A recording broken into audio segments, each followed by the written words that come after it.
ये कहानी क्या है जरा ध्यान से सुनिएगा। कहानी में एक सच्चाई भी है जो आप लोगों को आज सुननी पड़ेगी। एक रिजल्ट आया जेईई का। रिजल्ट आया, जो टॉप 100 स्टूडेंट थे उन्होंने अपने डिजायर्ड कॉलेज भरा, उनको वो कॉलेज मिल गया, आईआईटी। पहला दिन है, क्लास में सब टॉपर्स बैठे हुए हैं। प्रोफेसर आया, बच्चों से इंट्रोडक्शन लेना शुरू किया। अब आप ध्यान से सुनिएगा। प्रोफेसर ने पहले बच्चे को बोला, tell me about yourself, who are you, where are you from. उस पहले बच्चे ने क्या जवाब दिया पता है? He was saying, sir my name is this, my all India rank is this and I am from this institute. इस तरह से इंट्रोडक्शन दिया। सेकंड बच्चे को पूछा, now tell me about yourself, sir my name is this, my all India rank is this and I am from this coaching institute. ऐसे करके उसने प्रोफेसर ने सबको पूछा क्लास में। ऑब्वियसली सब लोग किसी ना किसी कोचिंग सेंटर से पढ़ के आए हुए थे। ऐसे करते करते करते एक बच्चे का नंबर आया। उस बच्चे से पूछा प्रोफेसर ने, क्योंकि प्रोफेसर खुद फेड अप हो गया था कोचिंग कोचिंग कोचिंग कोचिंग नाम सुनते सुनते। उस बच्चे को उसने नॉर्मली पूछा, क्या तुम भी किसी कोचिंग से हो क्या, इंट्रोड्यूस योरसेल्फ। तो बच्चा खड़ा हुआ। बच्चा कहता है, sir my name is this and I am from माँ बाप academy India. And professor was laughing, वो हंसने लगा। कहता है, ये माँ बाप अकेडमी क्या है, मैंने तो पहली बार सुना है। ये सर वही जो सबके पास होती है, माँ बाप अकेडमी। मेरे माँ बाप, मेरे पापा ने मुझे पूरा सपोर्ट किया, मेरी मम्मा ने मुझे पूरा सपोर्ट किया, मैंने सेल्फ स्टडी की और मैं आज यहाँ पर पहुंच गया हूँ। तो प्रोफेसर उससे सवाल पूछता है कि तुमने फिर कोचिंग सेंटर ज्वाइन क्यों नहीं किया।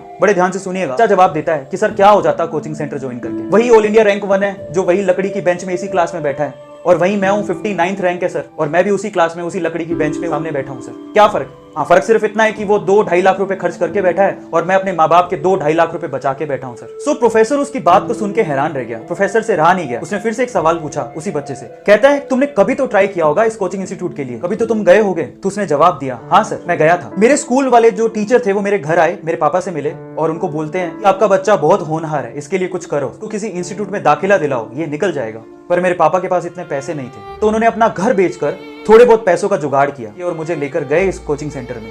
थोड़े बहुत पैसे साहूकार ने दिए थे, बाकी पैसे वो महीने भर बाद देने वाला था। मेरे पापा ने कहा कि 1 महीने बाद मैं आपको सारी फीस दे दूंगा, ये पैसे रखिए और मेरे बच्चे को एडमिशन दीजिए। और उन्होंने मना कर दिया। उन्होंने कहा कि पूरी फीस लेकर आइए तभी एडमिशन होगा, नहीं तो एडमिशन नहीं हो सकता। मेरे पापा और मैं उस इंस्टीट्यूट से बाहर आ गए और मेरे पापा की जो हालत थी उसको देख के मुझे ऐसा लगा कि शायद कुछ गलत हो रहा है। मैंने अपने पापा से कहा कि पापा रहने दो, कोई फर्क नहीं पड़ता है, मेहनत करूंगा खुद से, ट्राई करता हूं खुद से, हो गया तो ठीक है, नहीं तो खेत तो है ही ना पापा, अपन जोतेंगे, आईआईटी से कम थोड़े ही हैं। सो ये बात कहकर हम दोनों घर पे चले गए। पापा ने मुझे बहुत मेहनत करवाई, जो बुक मैंने मांगी वो मुझे दी, मेरी मम्मा ने मुझे घर का खाना खिलाया, मैं घर पे ही रहा, अपने कॉन्सेप्ट क्लियर किए, मैंने दिन रात पढ़ाई की अपने पापा के सपने के लिए, और आज मैं यहाँ हूँ। मैंने सेल्फ स्टडी की, मैंने मेहनत की और आज मैं उस क्लास में बैठा हूँ जहाँ ऑल इंडिया रैंक 1 भी बैठा हुआ है। तो फिर उस प्रोफेसर ने फिर से एक क्वेश्चन उससे पूछा, क्या तुम्हारे गांव में अच्छी फैसिलिटी नहीं है क्या, तुम्हारे स्कूल जहां तुम पढ़ते थे वहां टीचर नहीं है क्या। तो उस बच्चे ने जवाब दिया, थे सर, 2 टीचर बहुत ही अच्छे थे, पूरे गांव में उनका नाम था और हम भी उससे पढ़ना चाहते थे, लेकिन किसी एक कोचिंग सेंटर ने उसे बड़ा सा ऑफर दिया और सर वो हमारा गांव और हमारा स्कूल छोड़ के चले गए। सर आप बताइए हम किससे पढ़ते। और ये सब सुन के उस प्रोफेसर ने उस बच्चे की बहुत तारीफ की क्लास में, और बहुत ज्यादा। अब क्लाइमेक्स आने वाला है स्टोरी का, ध्यान से सुनिएगा। बस इतना कहने की देर थी प्रोफेसर की, इतनी तारीफ करने की देर थी कि जो साइड में फर्स्ट रैंकर बैठा था ना, वो रोने लग गया, वो सहमने लग गया और प्रोफेसर को हाथ ऊपर करके कहता है कि सर मुझे आपसे कुछ शेयर करना है। वो कहता है कि सर मैंने आपसे झूठ बोला sir, I am sorry. Professor कहता है क्या हुआ। वो कहता है कि सर मैंने भी अपने माँ बाप की मदद से ही रैंक 1 बनाया सर, मेरे पापा ने मुझे सपोर्ट किया, मेरी मम्मा ने मुझे सपोर्ट किया और मैं यहाँ पर हूँ।